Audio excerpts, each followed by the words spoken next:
0. That single number is about to change how you understand everything that happened in Portland on Friday night. While the internet was busy counting 12 records and celebrating a triple-double that even Caitlin Clark's own head coach didn't immediately notice, something far more significant was buried inside the box score. Something that has never happened before in WNBA history. The scoreboard tells one story, 26 points, 10 rebounds, 10 assists, but the real story lives in the numbers nobody's talking about yet. And it's not just about what Clark did. It's about what she's been doing all season while everyone else was distracted by the hype and the stat lines and the endless social media recaps. This breakdown strips away the engagement bait numbers, exposes what actually matters, and reveals why Friday night represents something far more significant than any triple-double. Stay with us because the truth is buried deeper than the headlines. The internet spent July 31st, 2026, counting records, but they were counting the wrong things entirely. Friday night at the Moda Center in Portland, the Indiana Fever walked away with a 112-98 victory over the Fire. 5th straight win, 9th in their last 11 games. The Fever pushed to 19 wins and 10 losses, solidifying 4th place in the entire league. On paper, it was a dominant road performance. But the moment the final buzzer sounded, the real obsession began. Social media exploded. Highlight channels fired up their editing suites. The number floating around? 12. Caitlin Clark had allegedly buried 12 records in a single night. Here's the thing about 12 records in one game. It sounds absurd because it usually is. And this channel doesn't repeat numbers without auditing them first, which is exactly what we're doing right now. Caitlin Clark finished with 26 points, 10 rebounds, and 10 assists in 34 minutes of play. Her 4th career triple-double. Her first of this season. With it, she now owns more triple-doubles than any guard in the entire history of this league. That part is legitimate. That part matters. But let's keep digging. Early in the first quarter, Clark hit a bucket that pushed her past 1,500 career points. She got there in 78 games. By the final buzzer, she had also become the fastest player in WNBA history to reach 1,500 points and 650 assists combined, finishing the night at 1,524 points and 651 assists. Here's where it gets interesting. Sue Bird needed 116 games to hit that same combined mark. Clark did it in 78. That's 38 games of daylight between her and the previous record holder. Not a small gap. Not something you can dismiss as pace of play or era-dependent. That's a legitimate, historic achievement that deserves the word unprecedented. But here's where the honest part comes in, and this is where 12 records becomes 5 or 6. Several of those so-called records are the same achievement sliced into thinner and thinner pieces, by different accounts, all chasing engagement. Fastest to 1,500 points and 500 assists. Fastest to 1,500 points and 600 assists. Fastest to 1,500 points and 650 assists. Those aren't 3 separate conquests. That's one historic combination being counted 3 times by 3 different outlets because one record doesn't generate as many clicks as 12 does. Same with the triple-double framing. 4th career triple-double. Tied for 3rd most all-time, most ever by a guard. That's one achievement wearing 3 different hats. When you strip out the duplicates, when you cut away the engagement bait layering, you're left with roughly 5 or 6 genuinely distinct league-level marks. Not 12. Still absurd. Still historic. Just not inflated by creative accounting. So why are we spending this much time on the numbers that didn't happen? Because it matters how we consume information. Because once you know someone's willing to stretch the truth for engagement, you start asking what else they're stretching. And because the real story, the actual unprecedented moment from Friday, got buried under all this noise about records that were really just the same record counted multiple ways. This is the foundation for everything that follows. The internet was counting records. The media was recycling the same achievement in different formats. But Stephanie White, Caitlin Clark's head coach, walked into the locker room and didn't even realize her point guard had completed a triple-double. She was counting something else entirely. She was noticing something about Clark's game that has nothing to do with the box score's highlight line. And that observation, that's the thread we're going to pull. Because buried inside Friday's performance, hidden beneath the triple-double headlines and the record-breaking noise, sits one number that has no precedent anywhere in WNBA history. It's not the 26 points. It's not the 10 and 10. Almost nobody has said it out loud yet. And that number is going to change how you understand not just Friday night, but Caitlin Clark's entire season and what she's becoming as a player. The highlight reels skipped right over it. The recap videos missed it entirely. But it's there, waiting in the details, and it's far more important than any of the 12 records that never actually existed. Now let's separate the real achievements from the engagement tactics, because the genuine records are historic enough without the inflation. When you strip away the duplicates, you're left with achievements that actually deserve the word historic, and they're still staggering. Let's start with the clearest one, the 1,500-point and 650 assists milestone in 78 games. This isn't a record that's been sliced and repackaged. This is a specific, measurable, unprecedented combination. Sue Bird is the gold standard for WNBA excellence. 15-year career, multiple championships, Defensive Player of the Year, Hall of Famer. Bird reached 1,500 points and 650 assists, and it took her 116 games to get there. Caitlin Clark did it in 78 games, 38 games of daylight. That's not era-dependent. That's not a function of increased three-point volume or rule changes. That's one player reaching milestones at a substantially faster rate than the previous record holder. The context makes it even more striking. Sue Bird played in an era where the WNBA was still finding its footing. She developed in a league that was building infrastructure. Clark is benefiting from 25 years of established systems, better training, better nutrition, better coaching development, and she's still lapping the previous standard. That's not a fluke. That's a player operating at a different level than what the league has typically seen at this stage of a career. Now let's talk about the triple-double. Fourth career triple-double ties Clark for third all-time in WNBA history.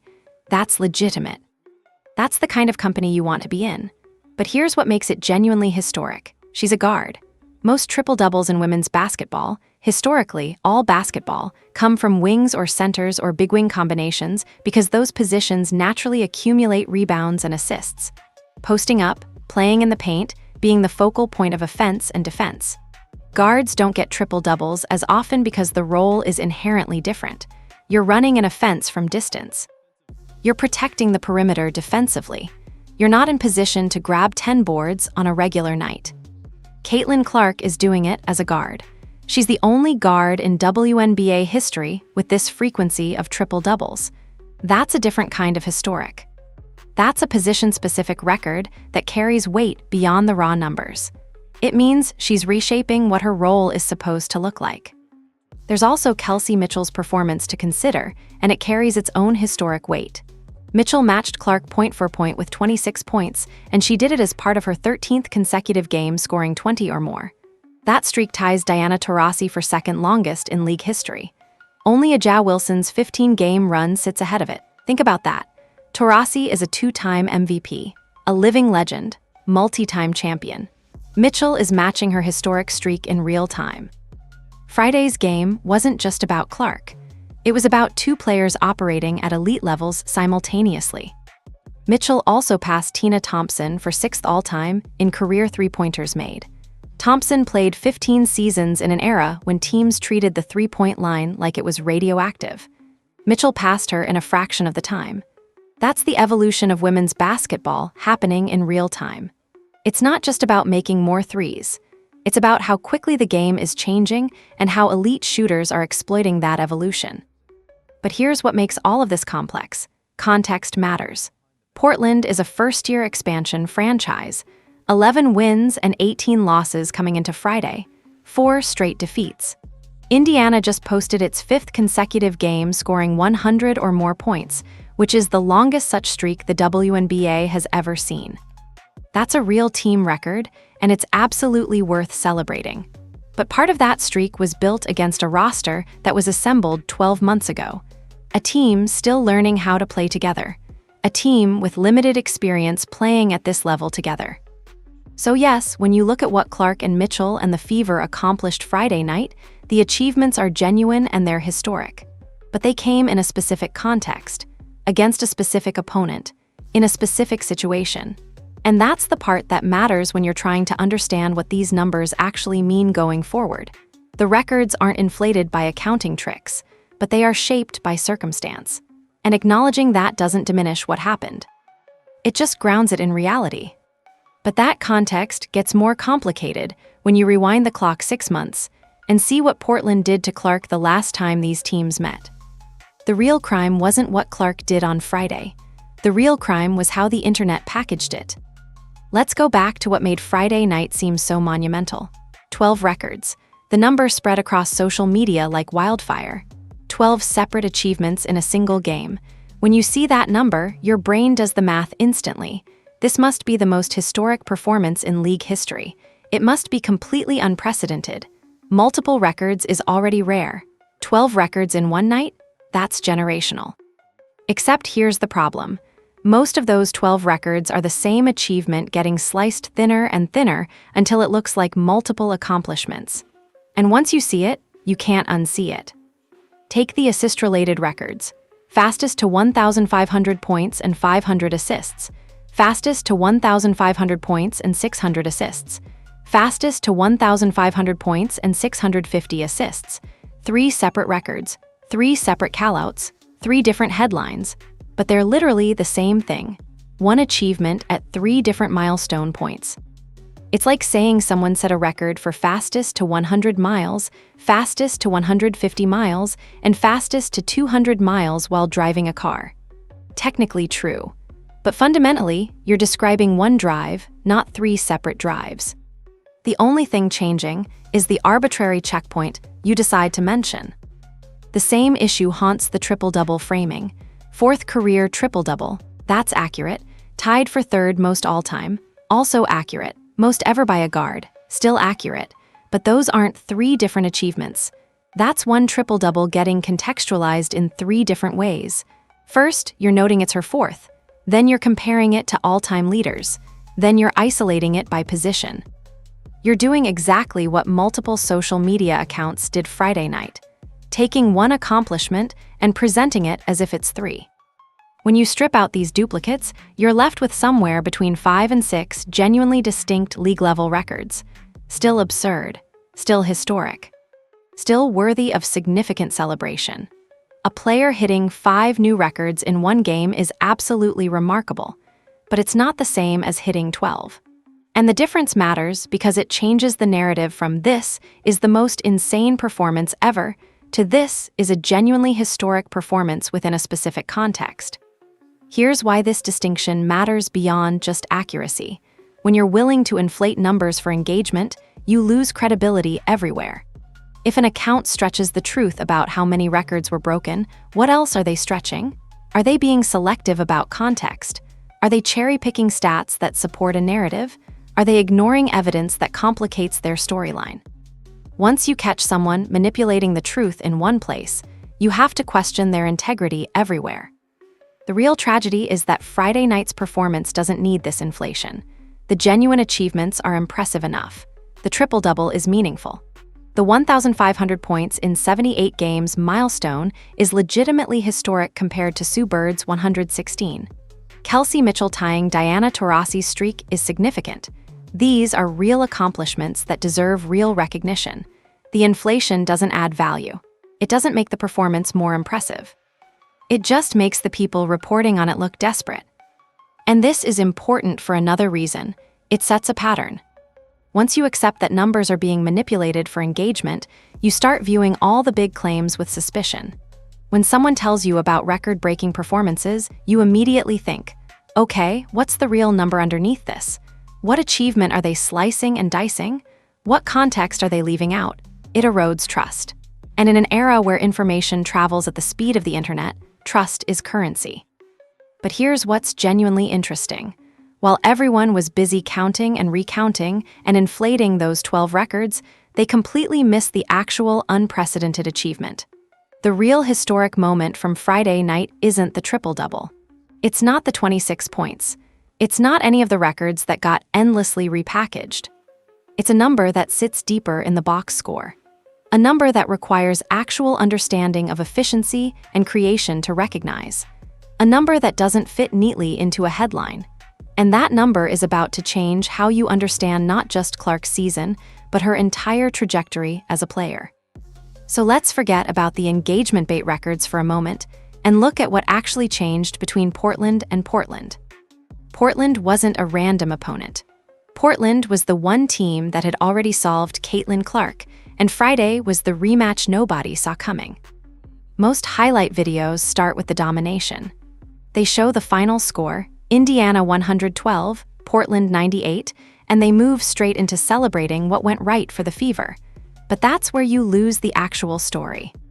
Because to understand Friday night, you have to understand May 30th. Rewind 6 months. Same building, same two teams, different outcome. Portland Fire 100, Indiana Fever 84. That's a 16-point blowout. Not close, not competitive, dominant. And Caitlin Clark, 6 points. 1 for 7 shooting, 6 assists, 2 rebounds, 22 minutes. 5 personal fouls with her 4th coming in the 3rd quarter. This wasn't a bad game. This was humiliation. But it gets worse when you look at how it happened. Indiana didn't jump out early and dig themselves into a hole. Portland did that to Indiana.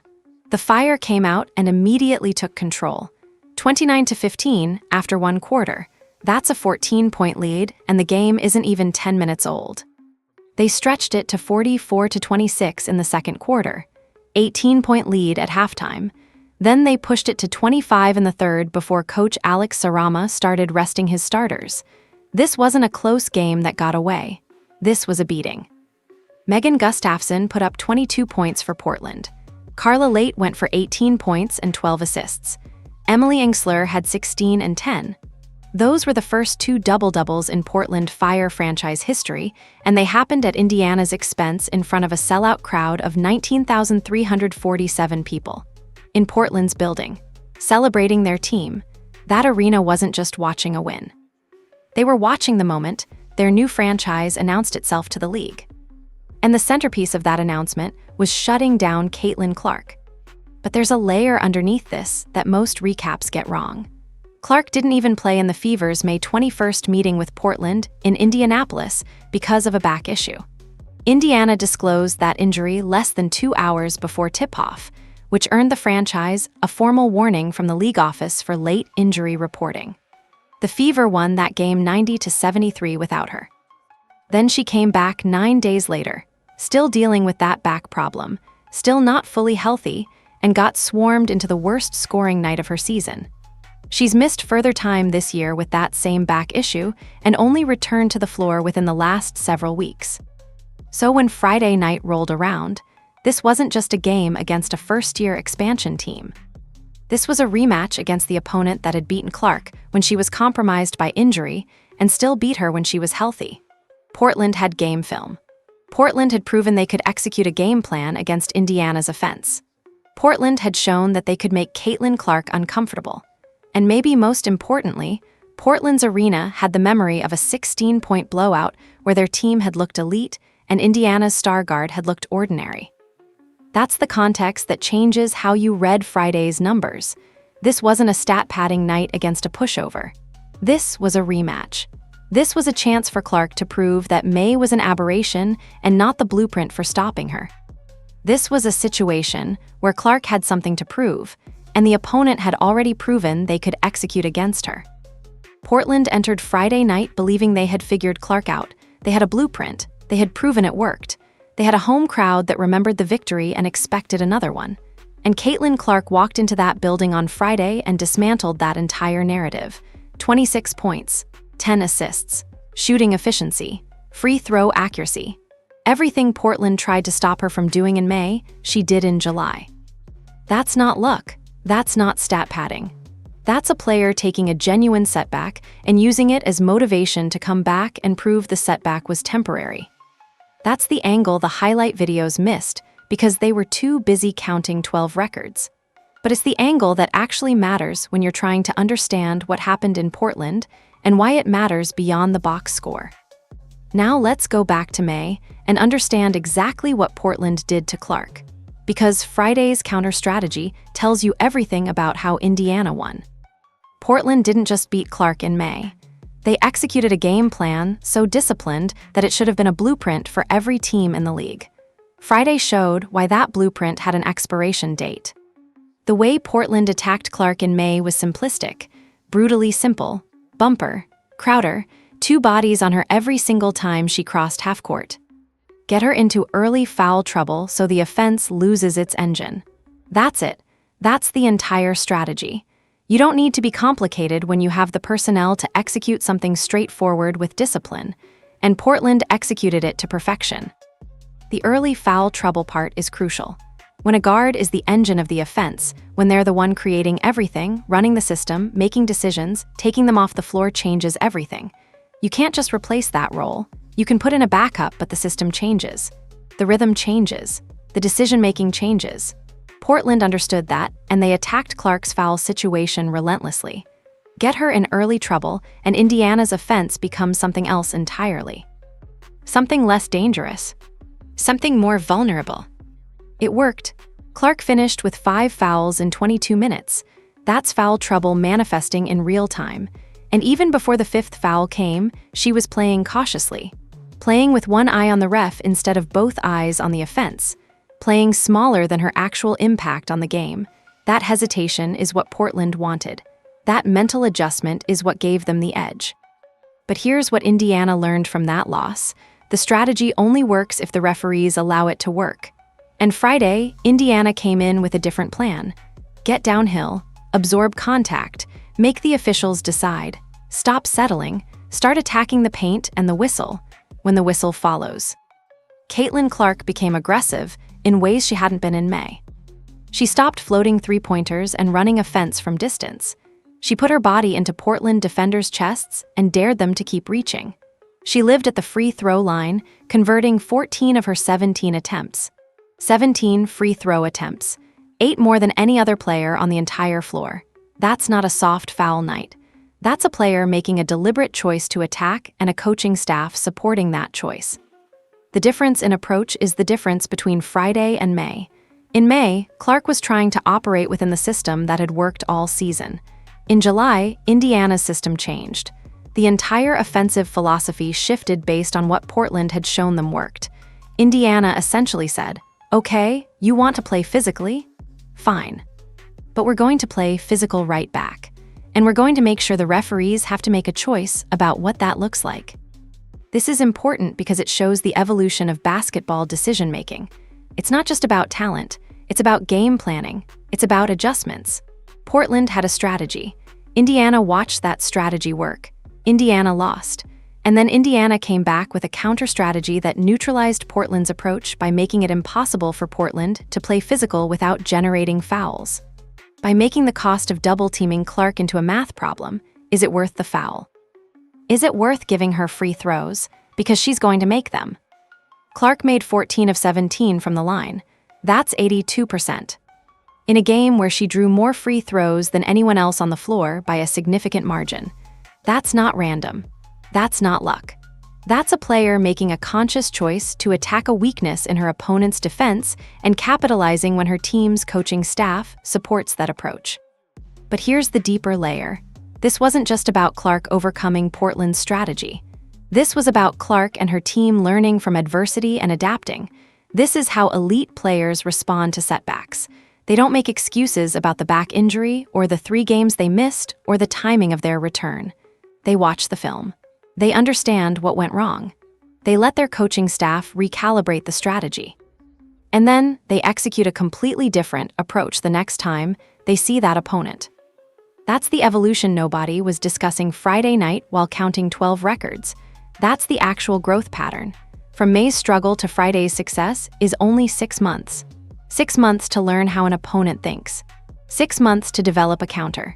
6 months to return to the same building and prove that the previous loss wasn't about the player's limitations. It was about a mismatch that could be fixed with the right adjustments. The scoreboard says Indiana 112, Portland 98. But the real story is, Portland tried to stop Clark one way, Clark and Indiana came back and figured out a better way, and Friday was the proof that growth happened in the months between. Now, all of that is important for understanding the emotional narrative. But it's time to talk about the number that nobody noticed, the one that actually changes how you understand Clark's entire season. While everyone was counting triple-doubles and repackaging records, one stat sat in the box score with zero comparison to anyone who's ever played this game. Coming into Portland on Friday, Caitlin Clark was averaging 7.9 assists in just 29.4 minutes per game. That might not sound significant. That might sound like another stat line. But run the math and something unprecedented emerges. 7.9 assists in 29.4 minutes equals roughly 9.7 assists per 36 minutes. At the same time, she was averaging 21.5 points per game, third in the league in scoring. Combined, 9.7 assists per 36 minutes while carrying a top 3 scoring load in the entire WNBA. Nobody in the recorded history of this league has carried that combination of scoring, volume, and creation rate in that few minutes. She is not compiling statistics. She is compressing them. Let's put that in perspective. Most elite floor generals, the true generational passing talent in women's basketball, need 34 to 35 minutes per game to reach 9 assists. Sue Bird played heavy minutes throughout her career. Diana Taurasi, same thing, they were out there. They were running the offense constantly. They had the ball in their hands for extended stretches. That's how you get to 9 assists. You accumulate time and usage and opportunity. Caitlin Clark is doing it in 29 minutes. While her coach is deliberately protecting her minutes because of the back injury that's been nagging her all season. Think about what that means strategically. Stephanie White has a player who can generate 9 assists per 36 minutes at a top 3 scoring rate, and she's choosing to limit her minutes for health reasons. That's not a luxury most coaches have. That's not a decision you can make with most players because the production drop-off when they leave the floor is catastrophic. You need them out there as much as possible because nobody else can replicate that impact. But with Clark, White can afford to be protective. White can afford to manage minutes. White can afford to rest her because the impact is so concentrated, so efficient, that limited minutes doesn't crater the team's performance. That's genuinely unprecedented in women's basketball at this scale of impact. It's the stat that actually deserves the word historic, because it represents something nobody else is doing at this level right now. The trade-off is visible in one number: turnovers. Clark is averaging around 4.7 giveaways per game. That's high. It's the second highest total of her career, and it is the single most legitimate criticism anyone can make of her season right now. When you're playing at that rate of tempo, when you're generating that many potential plays, the turnover number is going to be higher. That's the tax on aggressive offensive generation. But watch the trend line, because this is where the narrative completely changes. As a rookie in 2024, Clark averaged 5.6 turnovers per night. She was careless. She was playing fast and loose. She was settling and forcing plays. All of the criticism that surrounded her rookie year was valid. But in the 2 seasons since then, she's cut nearly a full turnover per game while simultaneously raising her assist rate, while raising her efficiency, while maintaining 44% from the field, 35% from 3, and 87% at the free throw line. That is not a player being carried by hype. That is not someone whose numbers look good on the surface, but collapse under scrutiny. That is a player actively fixing the exact flaw that everyone screamed about 2 years ago. That is growth. That is the kind of year-to-year improvement that separates good players from great ones. And if you're still recycling the rookie year turnover talking point as an argument against Clark, you're quoting a stat that's out of date by 2 full seasons. You're using ammunition that's expired. You're holding her to a standard from 24 months ago while ignoring the improvement that's happened in real time. This is why the 9.7 assists per 36 minutes matters so much. It's not just an impressive number. It's proof of a trend. It's evidence that Clark is becoming more efficient, more controlled, more dangerous in a different way than she was as a rookie. She's not just scoring and creating. She's doing it with better decision-making, better ball security, better understanding of her role within an offense. That's the number with no precedent, not the triple-double, not the 1,500 points in 78 games, not any of the 12 records that were really 5 records counted 3 times over. It's the 9.7 assists per 36 minutes at 21.5 points per game in just 29.4 minutes of play. That's the achievement that actually deserves to be called historic, because nobody has ever done that before at this level, in this league, with this efficiency. And it happened Friday night in Portland. It happened against a team that had already beaten her. It happened while she was proving she could overcome adversity and adjust and come back stronger. That's the story that matters. That's the number that changes everything. But Clark wasn't the only one rewriting pages on Friday. Her supporting cast delivered when it mattered most. While Clark was compressing assists into limited minutes, the players around her were having their own historic nights, and they proved Indiana's dominance wasn't a one-player show. Kelsey Mitchell matched Clark point for point with 26 of her own, and that accomplishment carries weight that goes far beyond the surface. She just finished her 13th consecutive game scoring 20 or more points, a streak that ties Diana Taurasi for the second longest in league history. Only Aja Wilson's 15-game run sits ahead of it. Think about that comparison for a moment. Taurasi is arguably the greatest scorer women's basketball has ever produced. Multiple MVP awards, multiple championships, global icon, Mitchell is matching her historic streak. And it gets deeper. Mitchell also drained her 749th career three-pointer on Friday night, passing Tina Thompson for 6th on the all-time list. Thompson played 15 seasons in an era when teams treated the three-point line like it was radioactive. It wasn't part of the standard offensive arsenal. It was a novelty. Mitchell passed her in a fraction of the time because the game has evolved and because Mitchell has evolved with it. That's not just a record. That's a generational shift happening in real time on a scoreboard. The way Mitchell did it Friday was pure veteran patience. She let Clark run the first half, dictate the pace, control the game's tempo. Mitchell was facilitating, supporting, playing her role within the system. Then the third quarter came and she detonated. 11 points in the third, 8 more in the fourth. When the team needed another scorer to step up, when Portland's defense started focusing more on Clark, Mitchell was ready. That's championship-level understanding of when to take over and when to support. That's a player who understands her role and executes it at precisely the right moments. Aaliyah Boston's line looks quiet on the surface, 9 rebounds, 6 assists, 5 steals. But that doesn't capture what she actually did in this game. She was the motor of Indiana's entire opening stretch. She was scoring or assisting on essentially everything the Fever put up early. She was the one creating chaos on the defensive end, forcing turnovers, generating transition opportunities. Those 5 steals were the hidden swing of the game. They turned defensive stops into instant transition offense. There's a Sophie Cunningham three-pointer in there that exists only because Boston forced a turnover that led directly to a fast break. Those steals also climbed Boston to third in franchise history in field goals made, passing Katie Douglas, a name every longtime Fever fan knows. That's the kind of impact that doesn't always show up in highlight reels. A turnover led to a transition 3. A steal in the third quarter created a momentum shift nobody remembers. These are the small plays that compound into double-digit leads. These are the plays that separate good teams from teams that actually win. Monique Billings added 15 points. Nalissa Smith attacked the rim to open the fourth quarter and drew contact when the game was hanging in balance.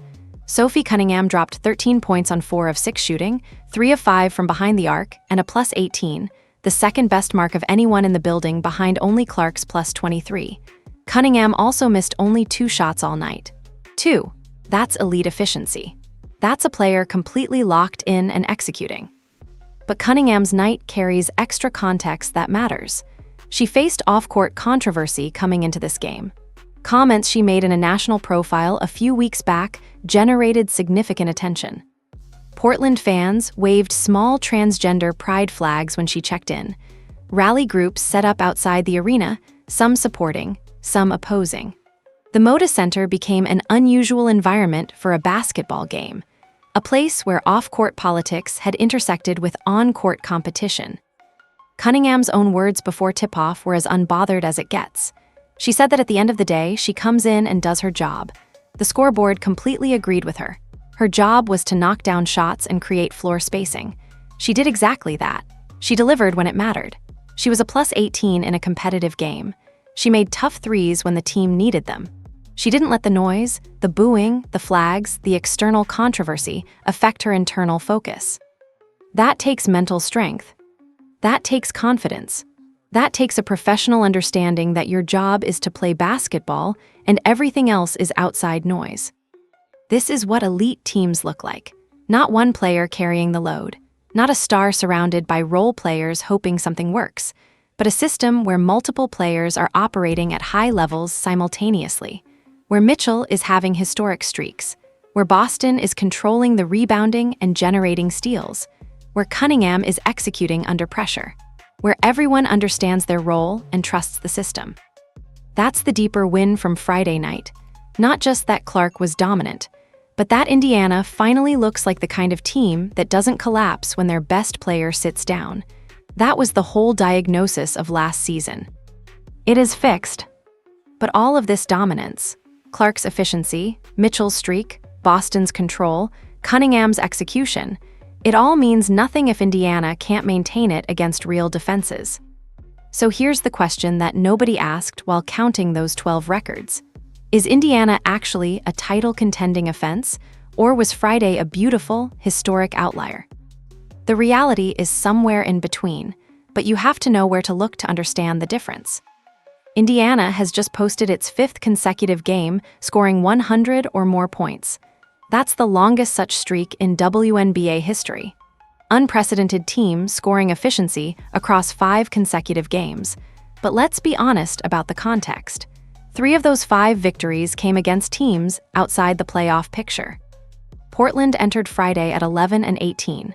First-year expansion team, still learning how to play together. Indiana's true test starts immediately. Minnesota on August 2nd. Las Vegas on August 6th. Chicago on August 8th. 15 games remain in a 44-game season. If Indiana is still hanging 100 points on the Lynx and the Aces in the next 2 weeks, then this becomes a legitimate title-caliber offense. Then Caitlin Clark becomes the runaway story of the entire year. And the conversation about a championship becomes real instead of speculative. But if those numbers fall off a cliff against elite defenses, if Indiana's scoring drops into the mid-90s when they face playoff contending teams, if the 5-game 100-point streak becomes an anomaly, then Friday was beautiful and historic and memorable, but it came with an expansion team asterisk that nobody will want to admit in the highlight reels. Here's where the distinction matters. Padding stats against weak opponents inflates points. It fills the box score. It creates highlight material, but it doesn't inflate creation rate at protected minutes. It doesn't manufacture a 78-game milestone that Sue Bird needed 116 games to reach. And it doesn't prove that a team is fundamentally different from what they were a month ago. The assist rate is the tell. The 9.7 assists per 36 minutes that Clark is averaging. The way she's creating for Mitchell. The way Boston is generating transition opportunities off steals. These aren't things that inflate dramatically against weak opponents. You either have playmaking ability or you don't. You either understand how to move a ball around an offense or you don't. You either have the kind of quick decision-making that creates easy baskets or you're settling for difficult ones. An expansion team's bad defense doesn't teach a player those skills. Those skills either exist or they don't. My honest read? Split the difference, but lean toward believing it. Lean toward believing that Indiana's offensive system is actually different this year. Lean toward believing that Clark's integration into the offense has changed what's possible. Lean toward believing that Mitchell stepping up and Boston controlling the glass and Cunningham executing under pressure represents a team that's actually functioning at a higher level than last season. But also acknowledge the reality. This team hasn't proven it yet against real competition. This team is running a 5-game hot streak. This team looks different from last year, but the ultimate test is coming immediately. Minnesota, Las Vegas, Chicago. Those are the games that determine whether Friday is the beginning of something or a peak that won't be repeated.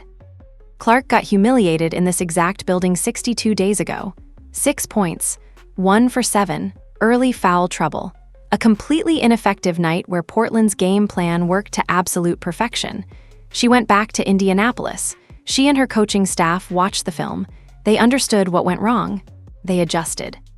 They came back 62 days later and turned the team that solved her into the backdrop for the biggest night of her professional career. That's not luck. That's not randomness. That's a correction. That's growth.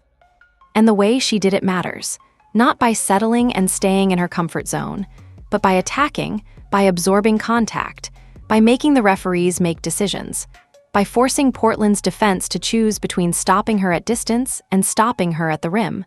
That's evolution. That's a player reading the situation and adjusting in real time. Whether Indiana can maintain this pace against Minnesota's elite defense and Las Vegas's shooting and Chicago's ball movement, that's the story that matters now. That's the story that determines whether Friday becomes a milestone moment in Caitlin Clark's career or a beautiful game against a first-year team. The next 3 weeks will answer it. The next 3 opponent will define whether this is sustainable.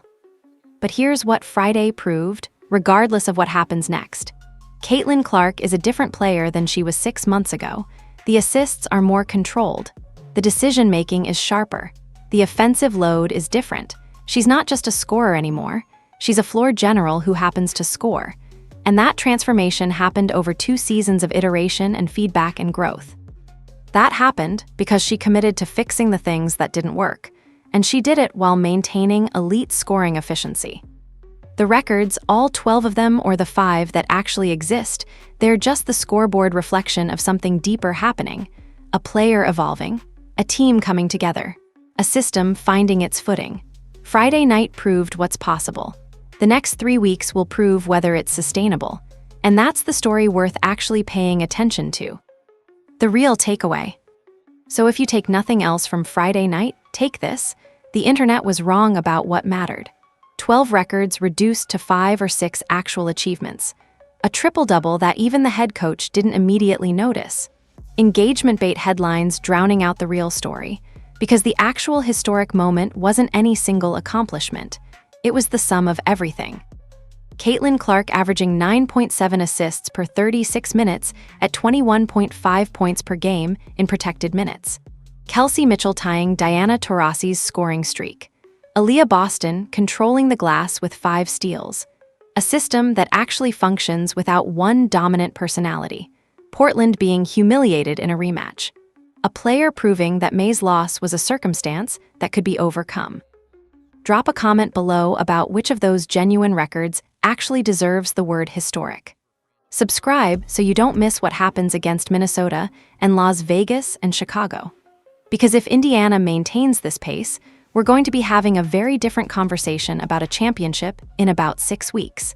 And that conversation won't be about records or stat lines or engagement bait. It'll be about a team that actually looks like it can win.